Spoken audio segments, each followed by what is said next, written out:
Jake actually used to work with Vegas in Idaho. When I lived in Idaho, we worked together in HIV/AIDS work.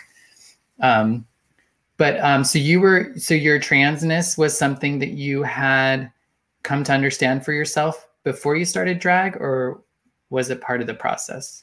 It was part of the process. It was in flux, and like I said, it had been something I was thinking about for a long time, along with cutting my hair short, which is like, this isn't everyone's experience, but like I feel like the queer like femme or like a former femme or queer woman or maybe queer AFAB non-binary person experience is like, you have long hair at some point, you have to cut it all off, right? So sick of, well, what I was sick of was people associating my hair with my femininity, or only seeing my hair. And like I used to have just like long dark hair, and I grew it out really long, and like I would get compliments on it, like, oh wow, your hair is so beautiful. And then I realized like a subconscious part of me was assigning value to those compliments, right? And also, right, safety. I used to get catcalled a lot whenever I would have my hair out down, and I just didn't want to deal with that anymore. And I also wanted to feel more like myself. And not to say that, you know, cutting your hair is inherently masculine or feminine, but I wanted to experiment with my style and my presentation in a way that maybe society typically deems as masculinity or masculine. But for me, it was like, this is a part of myself that I buried as I was a kid too, which I didn't mention before, is that I was a huge tomboy up until age 12, 13, until I met that friend. I used to wear like khaki shorts, dirty t-shirts. I would never brush my hair. I used to like, when my mom tried to make me wear a pink shirt one time, I had a tantrum. Like I was so internalized misogynistic, I guess, because at the time I associated all these superficial things like freaking colors, right? Colors don't have gender, but capitalism tells us it does. I associated all these things with like who I was supposed to be.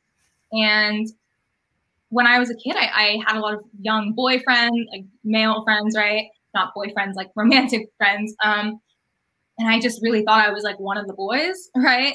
Until I learned somewhere along the way that, well, because I'm a woman, I should want a man. And I realized that because I was such a tomboy, I wasn't getting attention from the young boys in my classes. And it just really, you know, messed with my self-esteem. And I think I had like a 180 change of style overnight one night. Like I just like asked my mom, I was like, can we go to Limited 2? I don't know if anyone knows what Limited 2 is. But I don't. Like this like early like 90s, 2000s, like little girl store. It's really pink. It's really bright. And yeah, that was like the start of me really burying parts of myself, right? And to connect it to drag now, that's part of why I'm Lotus Boy and not Lotus Man, because I feel like me doing drag is also healing a lot of my inner child, and the child that, like I said, I used to be like, I used to think I was a little boy. I used to only hang out with boys, you know, do all the things that little boys do.